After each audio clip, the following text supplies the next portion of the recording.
Bonjour, je suis Grégory Barbier et voici les grands crimes de l'Est.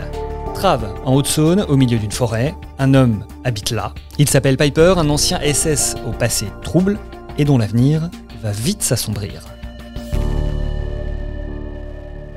Piper, où est passée ta fortune ? Apostrophait un graffiti 30 ans après sur les murs de la maison incendiée de Trave, en Haute-Saône. Mais fortune, le mot ne convient guère à ce traducteur allemand reclus à 400 mètres de ce village de 369 habitants.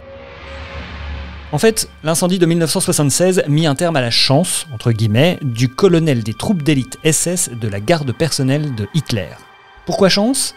Eh bien parce qu'il a quand même survécu à 9 blessures de guerre. Au cœur de cet incendie mystérieux, 2 questions. Si agression il y a eu, Piper ne l'aurait-il pas mise en scène ? Et le cadavre découvert n'est-il pas celui d'un inconnu ? Piper aurait-il tout monté ? Une séduisante hypothèse, car ce guerrier, adulé chez les SS, fut pour l'Amérique de 1945 l'ennemi public numéro 1. Aide de camp de Himmler, le patron de la Gestapo et des SS, Joachim Piper dirigea un régiment de la première division blindée SS, la Leibstandarte Adolf Hitler. Porte-étendard du Führer donc, et en première ligne sur tous les fronts. À Trave depuis 1972, il travaille pour l'éditeur de Stuttgart de l'Amicale des anciens SS, la HIAG. Car oui, il y avait vraiment une association d'entraide d'anciens SS. Indésirable chez les démocrates d'Allemagne, il n'a pas rompu avec le nazisme. À un journaliste, un jour, il répondra « Est-ce que je dois dire quelque chose contre ?» Sur son courrier, on lit Jochen, son petit nom cher à ses troupes. L'alerte sexagénaire se cache derrière un double rideau d'arbres, côté route d'un côté et côté Saône de l'autre. Le lieu-dit le renfort et son refuge. Route de Cubry, la maison est invisible, aucune voiture n'y accède. Et notre histoire commence avec des tracts communistes qui sonnent l'alarme dans la nuit du 21 juin 1976.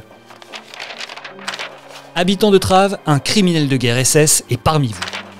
Dès le lendemain, Piper lègue tout à sa femme Sigurd. « Tout parle comme si je devais entreprendre le grand voyage avant toi », écrit-il. À gré, il signe un avenant à son assurance décès, au profit de Sigurd. « Les coups de téléphone annoncent mon enlèvement et l'incendie de ma maison », écrit-il à son fils en Amérique. Il se montre inquiet aussi auprès de son éditeur et de la HIAG. Reste à savoir s'il n'a pas pris les devants.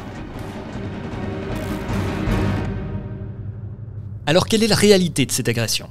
Au matin du 13 juillet, Madame Piper prend la BMW garée au village pour se rendre à Bâle.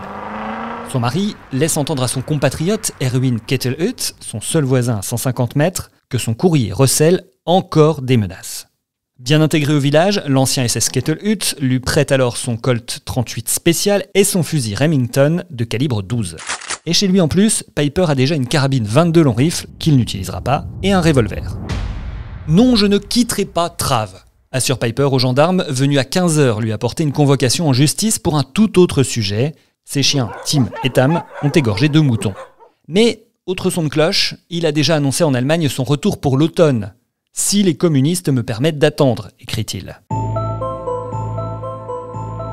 En cette belle nuit du 13 juillet, ouvrant sur la fête nationale, des coups de feu, 9 en tout, sont entendus dès minuit 10. À 1h10, le maire appelle les gendarmes pour un incendie.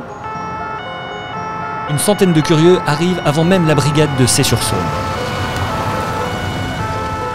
Les pompiers travésiens appellent à 1h40 le centre de secours de Vesoul, à 18 km de là. Leur motopompe est détériorée. À l'arrivée des renforts à 2h15, la maison est en flammes. Et à 4h40, une découverte, un cadavre sans pieds ni bras. Une information judiciaire s'ouvre pour incendie volontaire et assassinat. L'enquête est confiée aux gendarmes et au SRPJ, mais confirmera-t-elle cet assassinat ? Retour quelques jours plus tôt. Nous sommes le 25 juin, 4 jeunes gens avaient défoncé la boîte aux lettres en bord de route. Qu'ont-ils volé ? Eh bien une carte de visite laissée par le SS français Gilbert Gilles, désolé de ne pas avoir su dénicher la maison de Piper. Ce Bristol sera retrouvé chez l'un d'eux. Alors ne serait-il pas revenu dans la nuit du 13 au 14 juillet avec un pistolet 6,35 ? Non, soutiennent-ils. Pourtant, avant de se rétracter le lendemain matin, leur chauffeur montre aux enquêteurs, fin juillet, l'endroit où il aurait attendu ses copains, près de chez Kettelhut. Le 14, entre 2 rangées sectionnées de barbelés, on a découvert une bouteille de fioul, un bouchon de jerrycan et un paquet de gauloises. Ce cadavre retrouvé, qui est-il vraiment ? Selon les plus grands experts français, le corps calciné, long de 80 cm, avait le foie sain. Il est mort par asphyxie sans être atteint par un projectile, ce que n'avait pas pu déterminer dans un premier temps le docteur Lambelet de Frétigné. Mais est-ce le corps de Piper ? Rien ne s'y oppose, établit le rapport de 1977. Une molaire est superposable avec la radio d'un stomatologue ayant soigné l'ancien SS.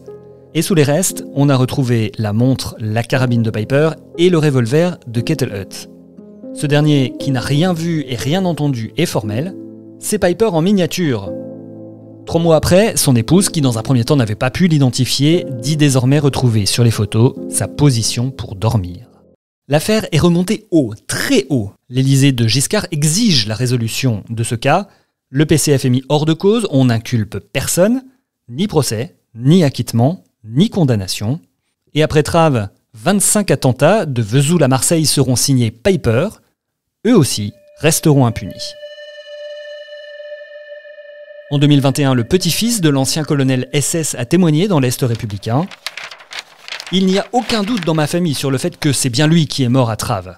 À l'époque, Éléonore Tournier avait également retrouvé l'un des suspects qui clame toujours aujourd'hui son innocence.